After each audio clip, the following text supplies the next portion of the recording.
students, today we are going to learn the topic human health and diseases. In this topic, we are going to learn all about human diseases and how to maintain health. First, we have to understand a few basic concepts before understanding this chapter. They are what is health and what is disease. Now we come to the definitions of these two terms. First, we go to what is health.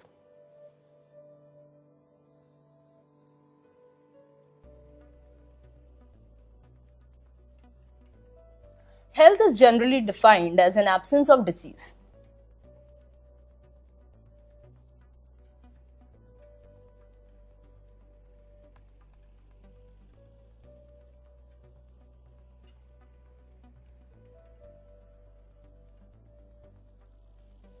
Now this leads us to think that what is disease? Now we can define disease as not being bodily and mentally at ease. So we have disease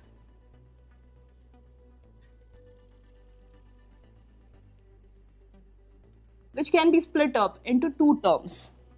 So this could be dis and ease. So disease means not being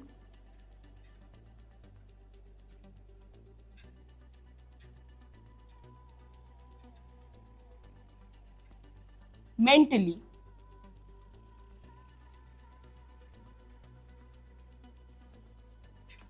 and bodily, that is also physically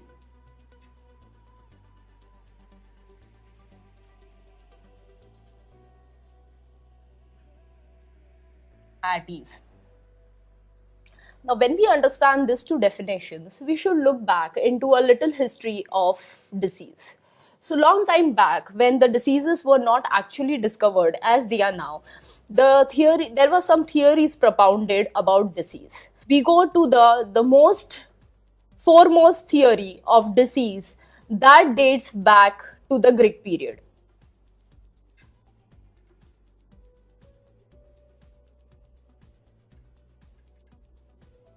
This were the oldest times, and there was a great Greek physician named as Hippocrates.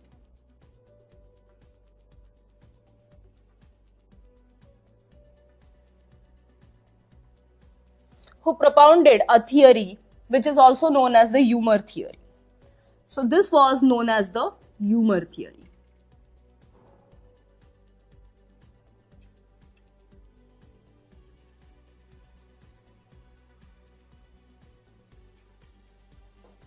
Now this humor is not something which makes us laugh. In those days, humor was referred to as body fluids. So humor was body fluids. So what Hippocrates propounded that actually disease is caused by the imbalance in body humors or body fluids. So in other words, this was like the body fluid theory of Greek period. We come to our own Indian system. This was an Ayurveda system.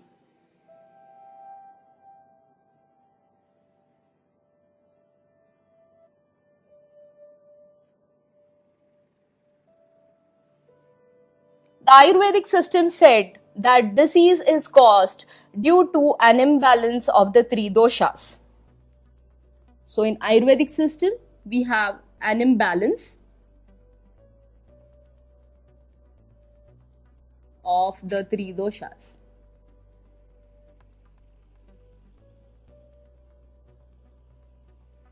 Now these three doshas were respectively known as the Vata, the Pittas, and the Kapha.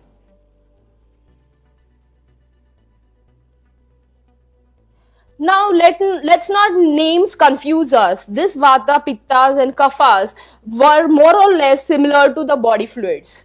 If we draw a parallel between the Greek system and the Ayurvedic system, we see that both theories propounded the same thing, that disease is due to imbalance in the body systems or imbalance in the body fluids. When we come to the latest well-defined theory of disease, it is completely different to this.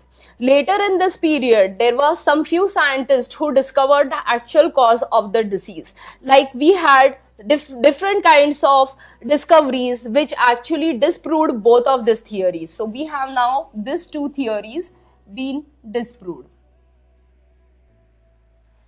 These discoveries were done by William Harvey,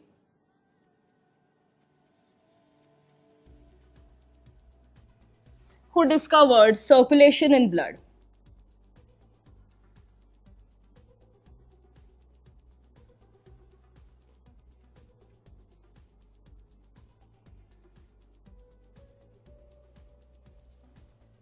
Another discovery was by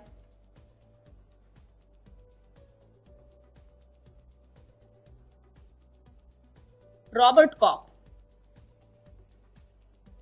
and Louis Pasteur.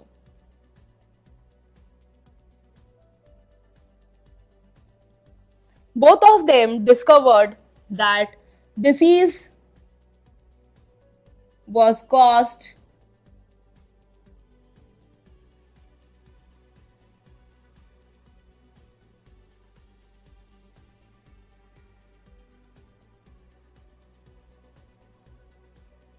due to germs, or this was also known as the germ theory.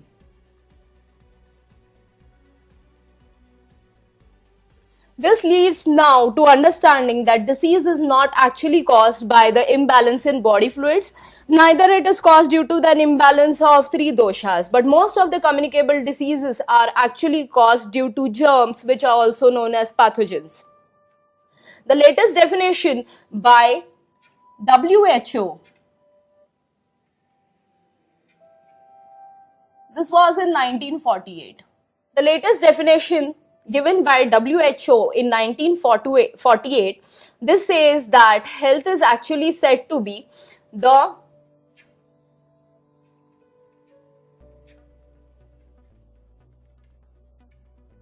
balance of mental,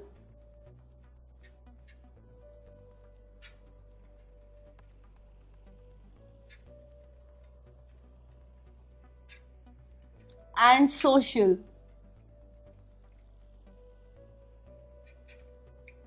aspects of a person.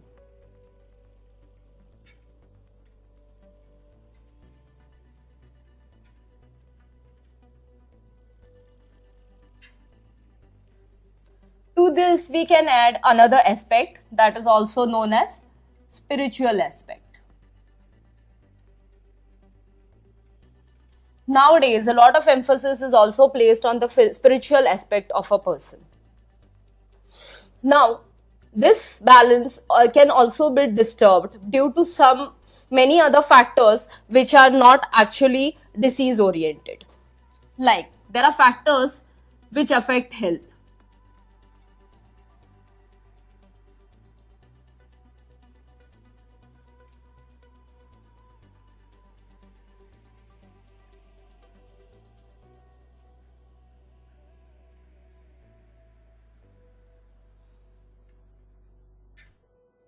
So this could be first nutrition,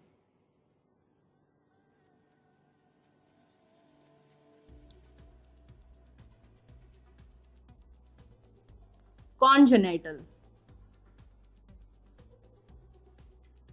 So nutrition is all about the food we eat. Congenital is diseases which you acquire from birth.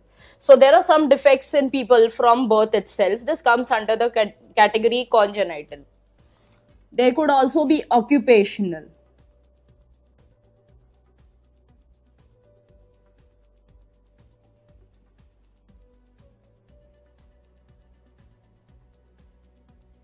They could be economic.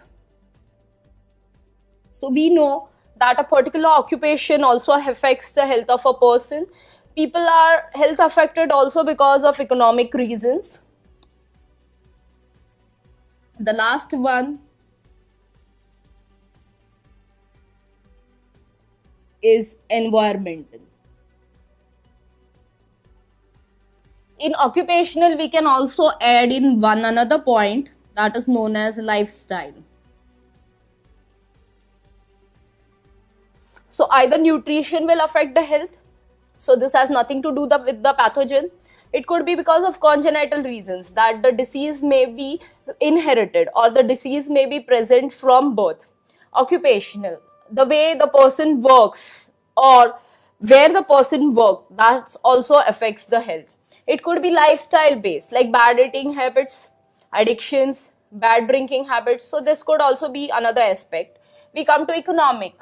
Poverty affects health the most, and this is worldwide proven. It could also be environmental. Adverse environmental conditions also affect health on a large scale. So these are the factors which overall affect health. In this chapter, there is going to be a lot of terminology which will be coming again and again. So it's better we get well versed with that terminology first. So we come to a little basic terms which will be again and again coming in this chapter.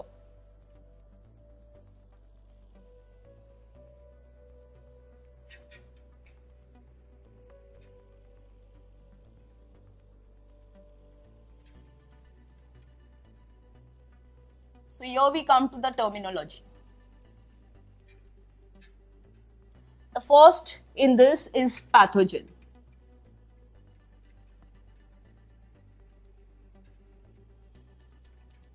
Now your pathogen is nothing but the causative agent, the actual organism which causes the disease. So this organism could be anything like a virus, a bacteria, a fungus, a arthropod, or a helminth.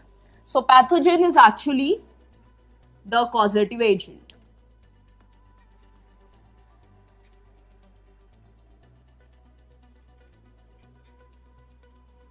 Or the causative organism. The next is the host. Now what is a host? Host is that organism wherein the pathogen lives. So this pathogen could either be living inside the body of the host or it could be living in the body of the host. In other words, host is the one who is actually affected by the pathogen. Host is the one who shows signs and symptoms of having the disease because of the pathogen. So host is the organism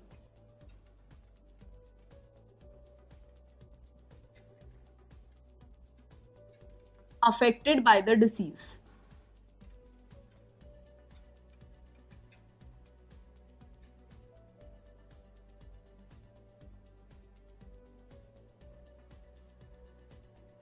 Now we come to the next term, which is known as a vector.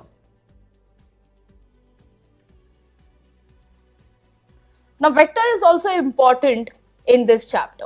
Vector is that organism which will carry the pathogen from one host to another host, or in case vector will be that organism which will actually transmit the pathogen into the host. So vector is nothing but the carrier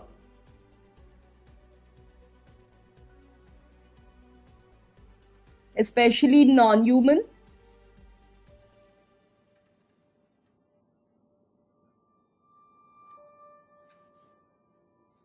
or the one who transmits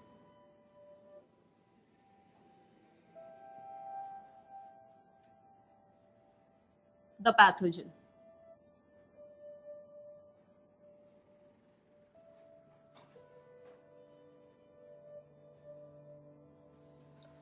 Now we come to the next term in this, which is known as symptom.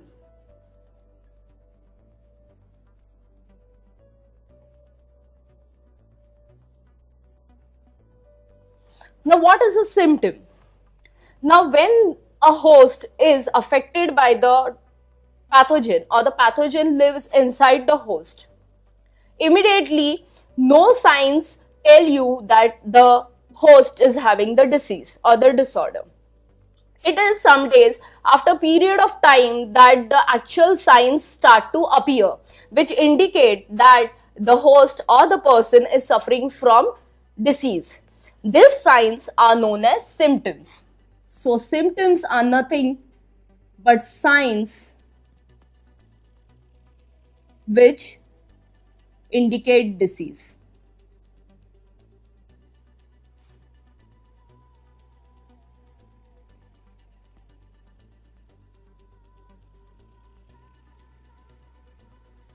Especially clinically.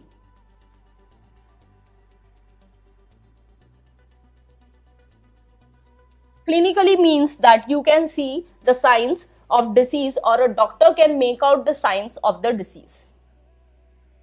We come to the next term over here, which is also known as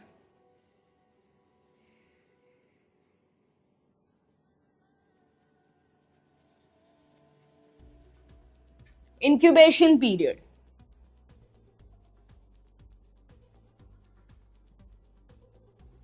Now, what is an incubation period? When the pathogen enters the body of the organism, sometimes they lie latent, or they lie without showing any reaction inside the body of the organism. So there is a period when actually the person is symptom free, or there are no signs indicating the disease. This period is known as the incubation period. So incubation period is that period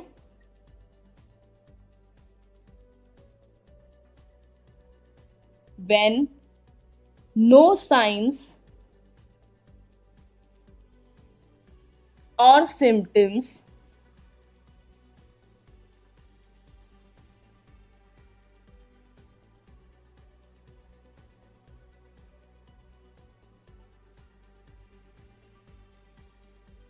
are observed in a human.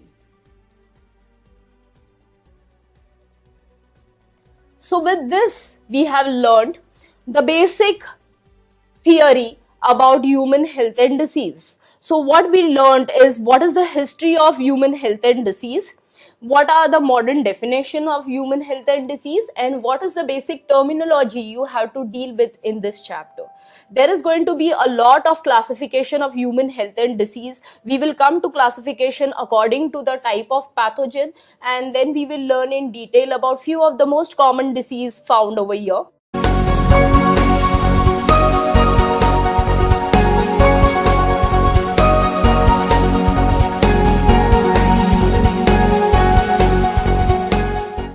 Hello friends, today we are going to learn the topic human health and diseases. In this topic, we are going to learn all about human diseases and how to maintain health. First, we have to understand a few.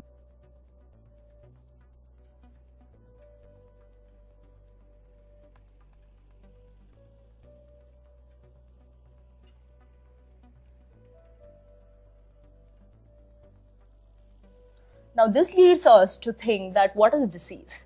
Now, we can define disease as not being bodily and mentally at ease.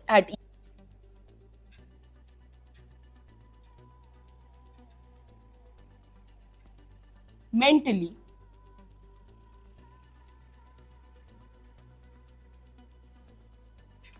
and bodily, that is also physically ease. So we have disease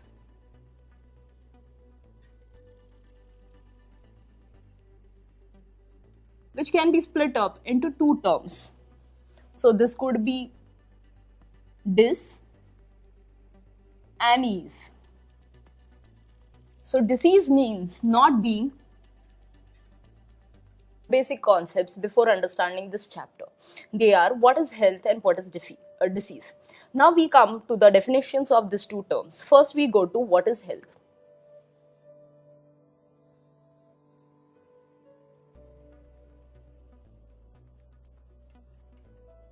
Health is generally defined as an absence of disease.